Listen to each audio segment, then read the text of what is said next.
En Monterrey, cuando el polvo del camino se teñía de sangre y el estruendo de los cañones hacía temblar las paredes de adobe, un hombre cargó sobre sus hombros una decisión que lo perseguiría hasta el final de sus días.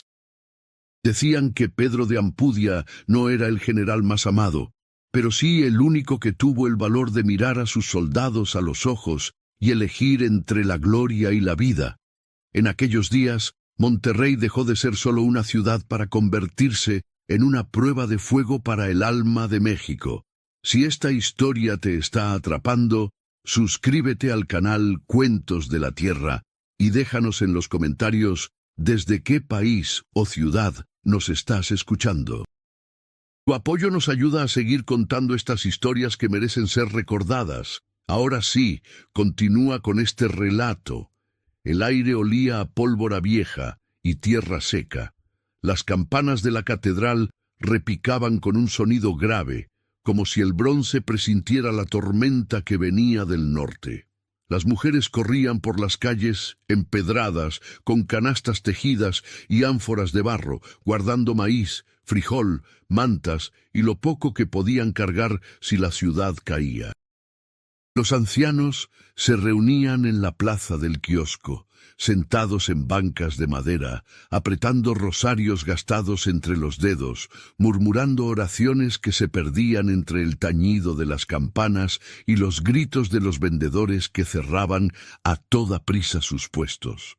Algunos muchachos se habían subido a las azoteas de las casas de adobe con los pies llenos de polvo, la mirada fija en el horizonte. Allá, lejos, se levantaba una nube de polvo larga, persistente, como una línea de humo que no se deshacía con el viento. «No es tormenta de arena», dijo uno tragando saliva. «Son los soldados americanos que vienen del otro lado del Río Grande».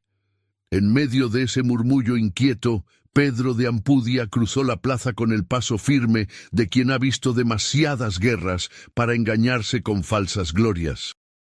Nacido en La Habana, lejos de aquellas montañas que rodeaban Monterrey, se había forjado en los campos de batalla de México, donde el sol pegaba duro y la muerte casi siempre llegaba sin aviso. Sobre su uniforme, arrugado por las campañas y manchado por viejos lodos, cargaba el peso de cada decisión que había tomado en su vida. Había escuchado el estruendo de los cañones en el sitio del Álamo. Había visto a los texanos rendirse y había probado la amarga dulzura de la victoria en Mier, cuando sus hombres lograron doblegar a un enemigo que se creía invencible. Había probado la victoria y también la amargura de ver morir a sus hombres lejos de casa, con los ojos abiertos mirando un cielo que no era el suyo. Algunos lo llamaban severo, otros lo llamaban cruel. Decían que su carácter era duro como las piedras del cerro y que sus órdenes se cumplían sin réplica, pero nadie podía negar que era un soldado de palabra, de esos que creían que el honor y la responsabilidad pesan más que los galones bordados en el uniforme. Mientras cruzaba la plaza, un oficial joven, casi aún con cara de muchacho, lo alcanzó jadeando. El sudor le corría por la frente y sus manos temblaban. No se sabía si por miedo o por la urgencia del mensaje. «General», dijo, llevándose la mano a la frente en un saludo rápido, «llegaron órdenes desde la capital. El presidente Santa Anna sugiere que nos repleguemos hacia Saltillo. Dice que Monterrey no se puede defender con las fuerzas que tenemos». Ampudia no respondió de inmediato. Sus ojos se desviaron hacia las calles laterales, donde veía a las familias empujando muebles contra las ventanas, escondiendo a sus hijos en los cuartos más interiores, cerrando las puertas con tablones cruzados.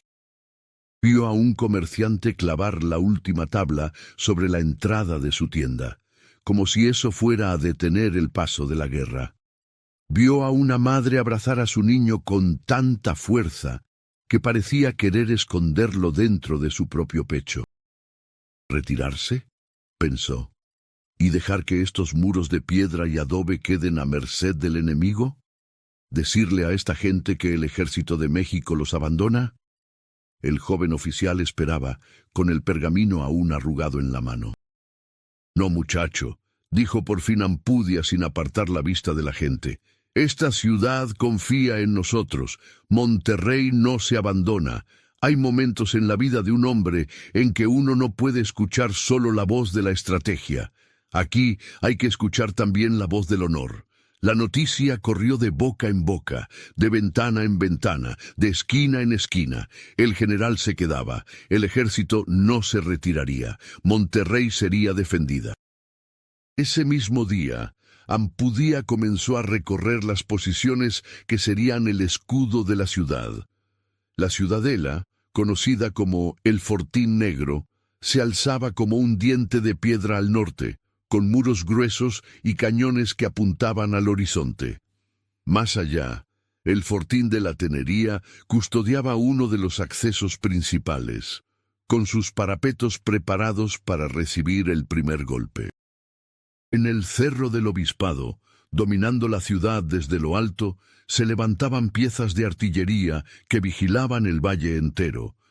Desde allí se podían ver los techos de teja, las cruces de las iglesias, las calles estrechas que se enredaban como serpientes de piedra. El Rincón del Diablo y el Fortín de la Federación cerraban otros pasos, mientras el Puente de la Purísima se convertía en punto obligado para quien quisiera cruzar. Ampudia caminaba, montaba a caballo, bajaba de nuevo, hablaba con sus oficiales, con los artilleros, con los soldados rasos.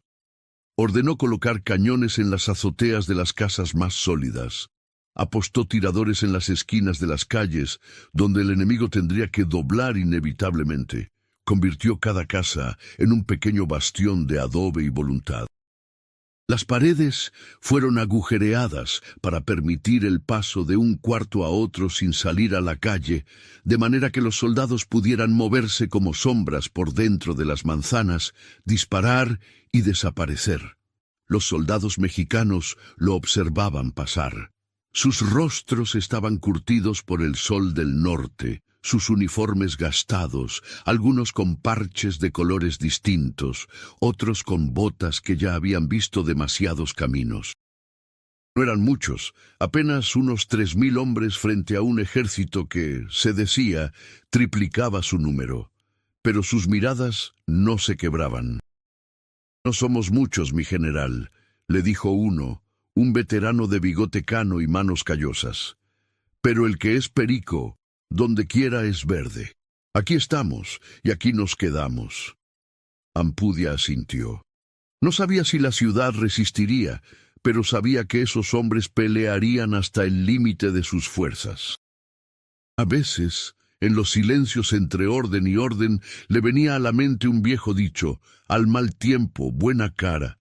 Y pensaba que no había peor tiempo que ese que se venía, pero también sabía que un ejército sin ánimo ya estaba derrotado antes de disparar el primer tiro. La mañana del 19 de septiembre de 1846 amaneció con un cielo claro, sin nubes, como si el firmamento se negara a cubrir lo que estaba por suceder. Cuando el sol apenas despuntaba por el cerro de la Silla, aparecieron en el horizonte largas columnas de punto azul.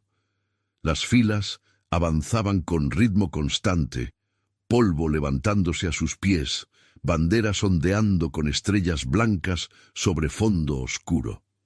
Eran las tropas del general Zachary Taylor. Desde lo alto del obispado, Ampudia los vio avanzar como un río imparable que buscaba abrirse paso a golpes de cañón.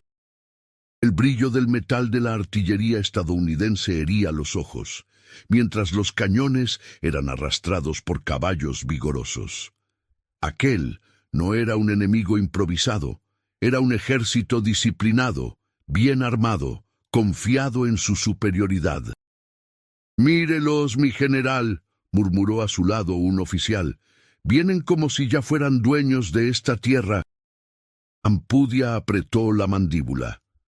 «El que se confía demasiado», respondió, «a veces olvida que la tierra también muerde». Sabía, sin embargo, que aquella batalla no se ganaría solo con pólvora. No se engañaba. Entendía que el enemigo tenía más hombres, mejores armas, más experiencia en guerra formal.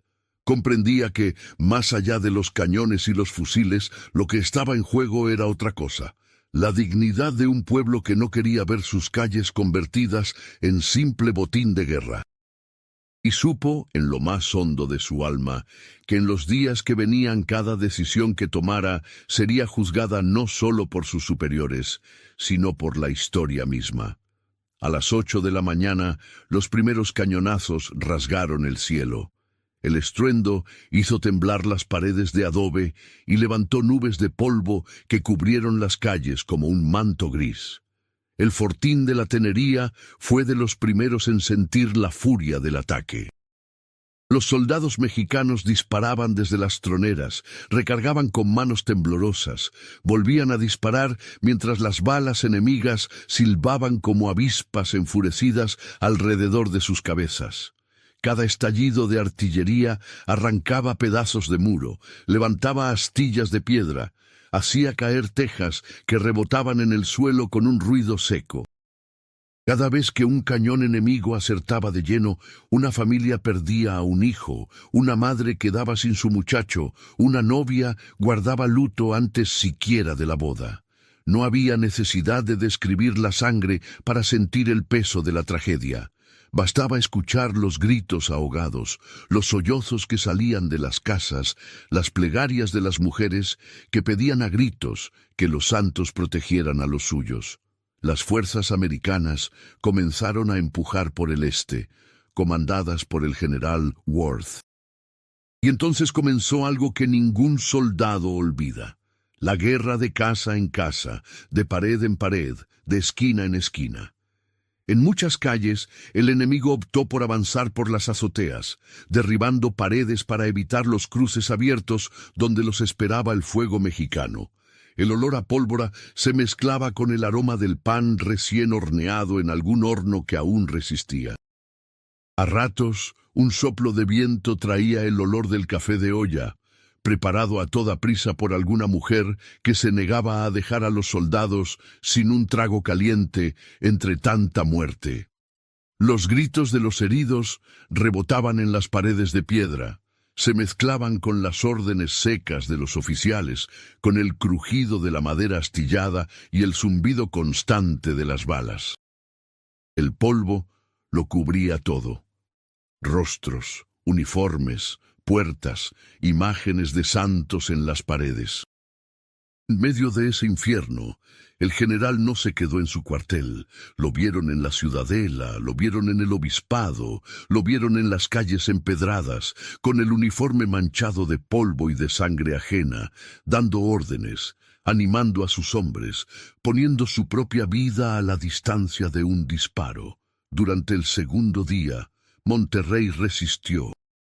Cada esquina se convirtió en una trinchera improvisada, cada azotea en un fortín, cada ventana en una posición de tiro desde donde un soldado mexicano esperaba el momento justo para disparar. Las capillas pequeñas de los barrios se convirtieron en hospitales improvisados. Los heridos llenaban los pasillos.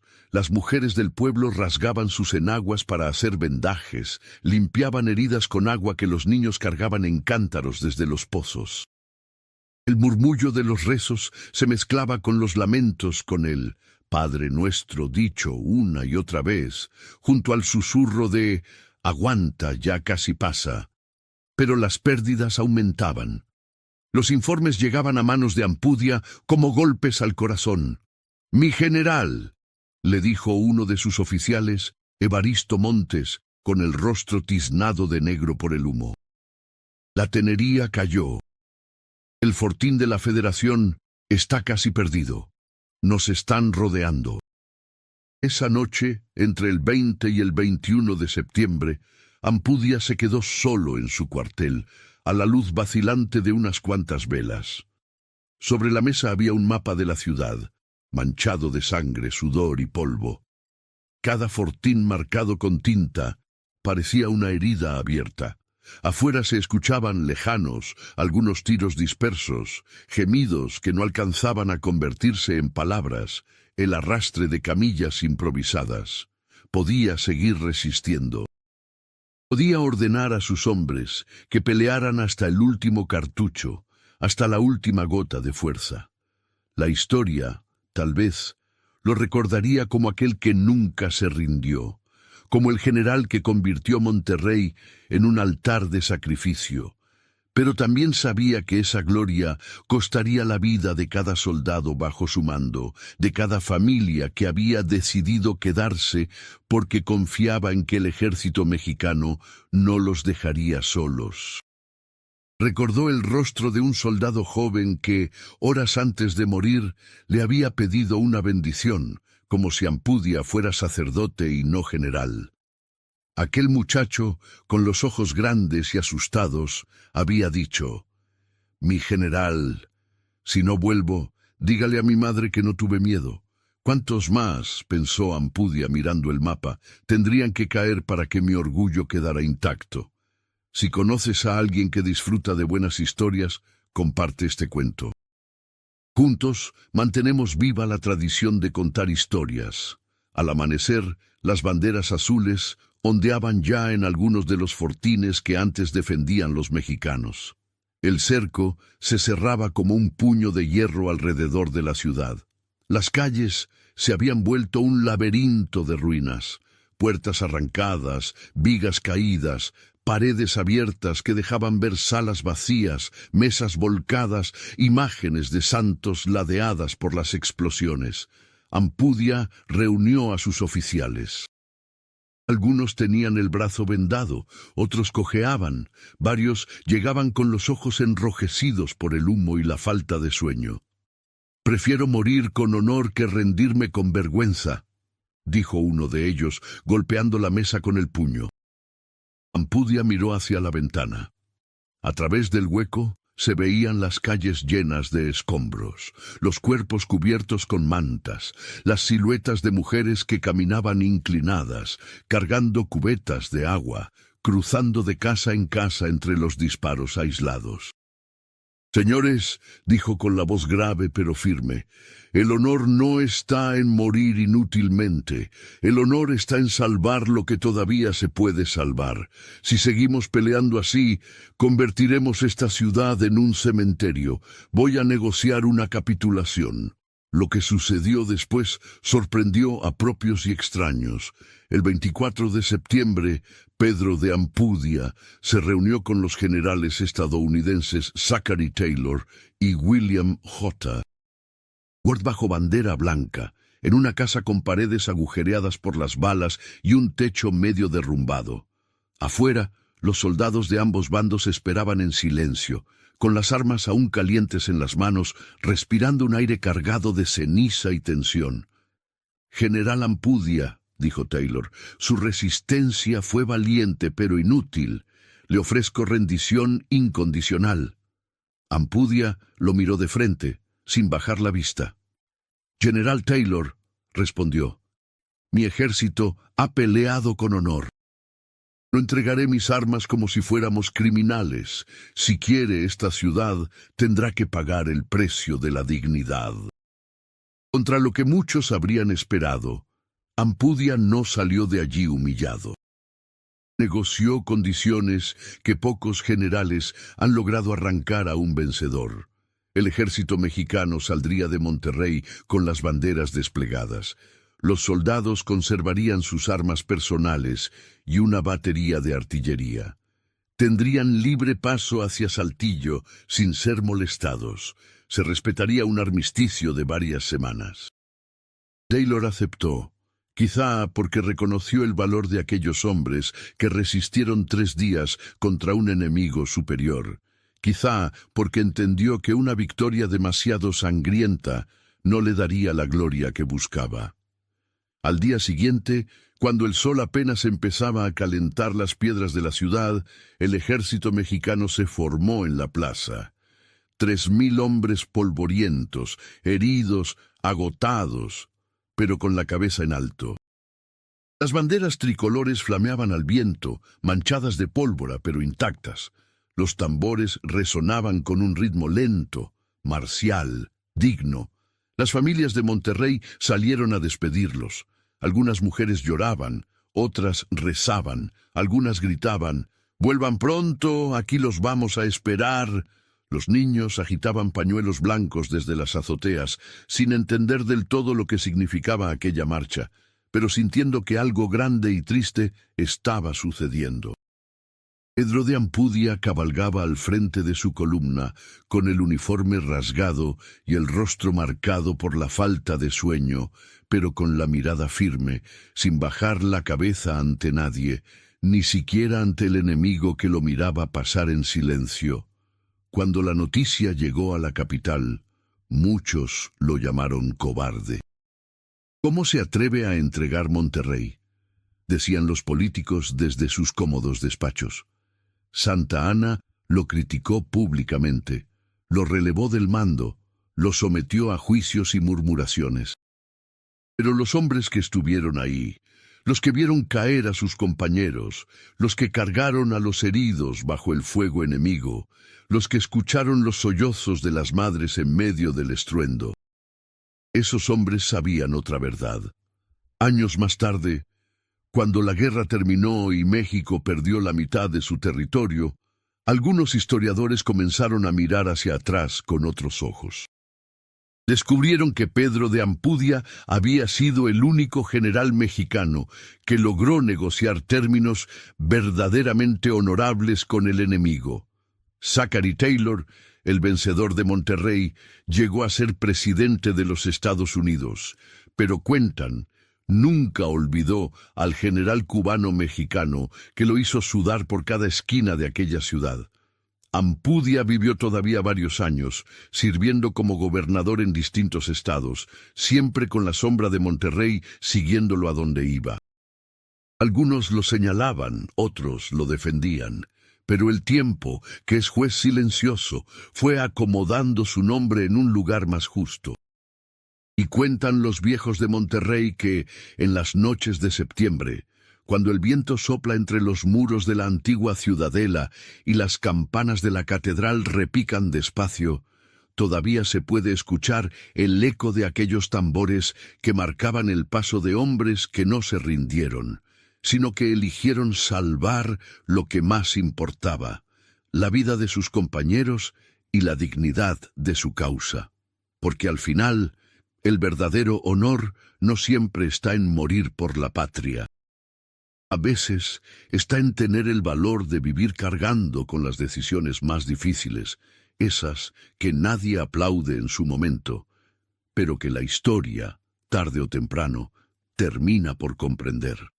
Esta fue la historia de Pedro de Ampudia, el general que defendió Monterrey con fuego y sangre, pero también con algo que muchos no esperaban, con la sabiduría de entender que la gloria no vale nada si se construye sobre cadáveres innecesarios. Y así quedó grabada esta historia en la memoria de México, como una lección de que el honor verdadero no se mide por cuántos enemigos caen ante tu espada, sino por cuántos de los tuyos eres capaz de conservar con vida, incluso cuando el mundo entero parece exigir lo contrario.